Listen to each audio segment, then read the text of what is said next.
What's going on, everyone on YouTube? So, let's talk about some tips on how to negotiate a salary from a business owner standpoint. So, I'm going to give you some of these tips that help some of my employees or my ex employees get a better salary, and just so you can understand where I'm coming from. I used to own a eight-figure company. I used to have 30, 40 employees, and I used to pretty much deal with negotiating with salary and negotiating salary for myself. So I know a lot about this and how you can get the best salary and some of the trade secrets that really no one talks about. So let's talk about it now. So let's put off trying to get a proper salary negotiation depends on if you have a job or not. Because if you have a job, it's pretty much you can negotiate whatever you want and you're not trying to scare them away. But if you are don't have a job, it gets in dire need, and that's where they're trying to get you where for the lowest amount. It is like going to the store. They tell you do not go to the store if you're hungry. So I can't say the same whenever you start applying for jobs, because you might need a job, and if you got fired or something, you're going to be more desperate and you're probably going to take a less salary than you're originally get. So just know that, hey, whatever salary you can get, it's going to be hard to renegotiate later. Even if they promise you it later, you better get it in writing and just think you're going to only get a 3 or 5% raise per year. That's just how it works in business. People don't tell you that. Now, there are some special cases where you can get a bigger raise, but those are only special cases. Majority of the time, you're only get a 3 to 5% raise, and it's all based off what your initial salary. So you have to make sure you go into the job and get a proper salary first. And if something happens within the company, they move you around or you get promotion, that's the point you can renegotiate. But they're still going to use your original salary for the base point. So, like it or not, your salary when you first start a company is very important. So, let's get into this. So, what is the first thing you need to understand? Do not give them the salary you want. So, the first thing you need to do is make them go first. So your salary is negotiable could literally begin with your first conversation with someone at the company. The first call often is pre-screening or pre-interview, and you usually need to talk to the internal recruiter, and they're going to start asking you your experience and how much money you generally want so that no one's wasting your time. Now, before you go any further, and would you mind telling me your salary expectation? And you do mine. Just remember that. You do mine. And the best thing I tell people to do in that situation is what is the expected salary range? Or even better comment is I'm not comfortable sharing my current salary. I would prefer to focus on the value I can bring to your company. So don't really tell them what you are making. Just tell them, hey, that's kind of private. I don't really like sharing that, but I would like to focus on what I bring to the company and what I can accomplish, and instead of what I'm currently getting paid. And if you would like discussing salary, what is the salary range? And I can tell you what, if I'm in the middle or if I'm within range of it. So you can stay vague, but make them tell you the price range, because they're trying to get your salary and only give you 10% more to try to save themselves money. I use this trick all the time, and it's not wrong. I say, hey, how much are you making? And they'll be like, oh, I make $22 an hour. So on top of my head, I say, if I give them $24, that's a 10% raise, and they're more likely going to come to my company and work there. And that's all I need to do. Even though that position might be paying $30, might not offer it to them just because I know their current salary range. So be careful on your salary range, and be very careful to not lie about your salary, because let's say you tell them $10 more, you say, hey, how much are you making for this current position? Let's say you say $30, and now the position only offers $25. Well, they can't afford you, and then you did not pass the pre-screening, even though you're only making $22. You could have got a $3 raise, and you just nix yourself out of it. So be careful whenever you do those competition and learn. So number 2 is ask for time so you can plan your salary negotiation, because you can get a lot of information online, see what the company is making, ask recruiters, ask other people you may know in the company about what price range they should be in before you take on the actual salary negotiation. So if you know you got a pre-interview with this company, you should already know how much this position really pays by asking around. And some people might give you the information, but if you talk to recruiters for other companies, they can give you what their people are making, and then you can go check on Glassdoor, Indeed, and you can get a normal price range. So you should be able to figure it out. So the second thing is ask for time so you can plan for your salary negotiation, because you don't want to be in a position where you just take the first offer they gives you, and you want a good salary. So as soon as you actually get a job offer, right, ask for time to consider. Don't accept it right away. Ask them, hey, can I have some time? And start comparing your price. So that is number 2. You got to offer. You don't know if it's good or bad, but ask for time. Even if it's more, ask for time so you can think about it. Because they will start panicking, or the company will start panicking if the longer you make them wait. And they already extended you the offer, so they're not going to extend it to anyone else. So ask for them how long you got to think about it and talk with your family so you can negotiate. Because then they're going to start thinking, hey, we might have asked for offer him too low, so let's see what he's going to counter. So first, you need time to determine the best salary negotiation for your situation. Let's say they offer way more money. Well, you might be able to squeeze a little more money out of the company. So let's sit back, talk to your spouse or significant other, say, hey man, they offer me this much, but I think I can shoot for this much. And then you have a talk with your significant other, and you come back and you tell them, hey, I just talked to my significant other. We looked it up. This is the price range for other companies, and I would like to be in this range. And they will be willing to counteroffer. So you can say, thank you. Thanks for the offer. I appreciate it. If you don't mind, I would like a few days to think it over before I respond and talk this over with my significant other. And you would mind email a summary of the number you mentioned. So I don't need anything formal, just bullet points will be fine. Some people will not send you a formal letter, and just understand, hey, they're not going to, and just say, I just need some bullet points so I can show my wife that it's from a recruiter, we're not getting scammed, so they feel more comfortable. And I got this thrown at me, and I was surprised. And whenever they came back to me, they told me, hey, unfortunately, I can't take $22 an hour. I need at least $27. They sent it very professionally. I end up giving them that $27 just because, hey, if they took the time, effort, they waited, I know he's probably making like $25, $24. And when I talked to him at the end of the day, he goes, no, I was only making 20, but I wanted to wait and see how long and what's the best outcome. He said I was willing to take 25 to jump, and I was like, dang, I'd lost out on it.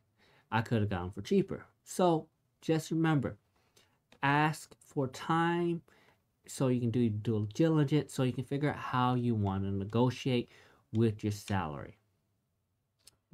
Number 3, know what you really want. Don't come into an interview, don't go to any job, and don't know what's the minimum salary you want, aka your walkaway number. Because I had to do so many interviews and they are making top dollars at the current company. They come and interview and then they're just wasting both sides because, well, it doesn't meet my bare minimum. I just can't leave this company because I can't afford it. And then you're sitting there like, then I told you the price range. So why didn't you tell me before? And we wouldn't have wasted time on all these interviews. You don't want that bad reputation with the company, or you want to exceed the number that you started with. So you want to have a crucial in your plan is what's the minimum is your walkaway number for your company. Now, you need to understand if you're at a good company and they counter offer, you still need a walkaway number because if your company currently say, hey, we'll match, well, then you need to understand if they match, okay, I won't walk away. But you still need a walkaway number because if you do not have that, you will fail and get a lower salary than you wanted. And because the other things you have to understand, the current job might give you overtime, your next job give you no overtime. Your current job benefit is lower than the other company. So you have to account for all this stuff before you really understand. So know your walkaway number with benefits and everything. What is the salary you need, or what is the check do you need in your account every weekly, bi-weekly, monthly? What is your check? And once you learn that, you're going to be very successful at your negotiation because a lot of people don't factor in all the other things like rent, health insurance, and life insurance or any benefits, the cost of it. So understand, know what you really want and what salary you want going to your account. Now, number 4, be aggressive. A common salary negotiation mistake is asking for too little. You know, if they already offer you an offer for 150 in total compensation and you counter 153, they're gonna already offer you something lower. The good rule of thumb is if they offer you, let's say $20, it's okay to ask for 10 or 20% more above offer amount. It's okay. It's not going to scare them away, and they might offer you a better salary that way. Just understand that you got a 10 or 20% because a lot of time companies will only offer 80% of what they budget for that position so that they can save some money, and they offer you that 80%. So go ahead and do that 10 or 20%, and you shouldn't have to worry about risking if you get the job or not. Now, number 5, choose a specific number for your counteroffer, but don't get cute with it, right? Don't sit there and play around with the number too much. Just say, hey, I want this much money, and that's it, right? Just choose a specific number. A lot of people will sit there and be like, hey, I want 10% more, but that's not a solid number. You need to give these companies solid numbers when you ask for these positions so that you are in the right position. Because if you sit there and play around with these numbers too much, they're going to think you're taking that as a joke and they might withdraw your offer. Number 6, send your counter offer over email. It's one of the best way so you can get an email train and track what they're going to offer and compensation, just so you can have it for your entire career and say this is how much I got offer, and you can use it for other companies when you start negotiating. But have it in email because anything benefit or anything else like that, you have proof and it's better for you in the future. Now, number 7, be ready for a quick response. Negotiation salary is very stressful, and you almost certainly want to be in a relaxed regroup and be important immediate start thinking about your next step, because the recruiter may pick up their phone and try to call you within a few minutes to receive a counter offer, or they might also just email you, with which is much lower in stress. So immediate decision on that. You might want to say we can do that, or there's no way we can budget that, or we can't do that, and there's what we can do. What do you think? So you need a request for the information on that part. So if you get an email, and do not email back immediately, compile your thoughts, get together and say, hey, they counter offer, and then you tell them, hey, that's not good enough, and you use these type of terms. They might not like that and might give it lower for it. So be ready for a quick response, but in a better tone. So negotiating, like I said, is very stressful. So you might want to say, hey, thanks for taking time to talk to me and consider my request. I appreciate that. A couple things influenced my request. First, based on what I've seen for this typical role, the offer seems to be quite a bit room for improvement for this role. So you're telling them, I did my research, and you're kind of submitting a low ball. And what are my responsibility for this role? And is there any way that we can get a better compensation for the role?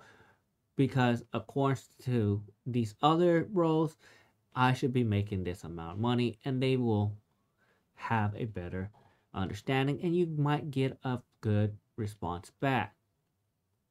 Now, number 8, don't give up too early. When initially counter offers probably 80% of the work negotiating salary. I did this all the time. I would leave 20% on the table just because it gives me a better chance to hire someone if I give them a 10% a counter offer. So if they came at me and I did 80%, and they came at me with 5%, I will give it to them. They're like, oh, this is a great place. They gave me what I want. But I still save 15%. You understand that? They're going to try to get you as low as possible. And the market usually gives a salary. So I usually give 80% of the mid. And they either take it or they don't. And then they'll counter offer. And then it might open a door for a larger salary. You never know. So that's why I say ask for 10 or 20% more, and you might get it, just because you now know that most companies only offer 80% of what it's budget for. So, number 9, you don't have to say yes. If you receive the offer letter and you accept or decline the job offer, the crucial thing is, if you accept the job offer, even salary negotiations succeed in improving it. So the goal of negotiation is, you don't have to say yes to the job offer. So you have to say your salary isn't good enough at the end of the day, and you're making more at your current company, and at the end of the day, if you want to hire me, this is the price point. And if no, you need to learn to walk away. It doesn't matter if you like your company or not. If you need money to live and you can't afford the pay cut, do not take the job. You don't have to say yes. You tell them, hey, you don't have to accept the job offer. I can't accept this job offer. The pay is just too low. If you want me, this is the exact pay I need. Thank you for your time. And that's the best way to do it. So that's my 9 tips on how to get a better salary whenever you start at a company. So like, subscribe, and good luck on negotiating job offers.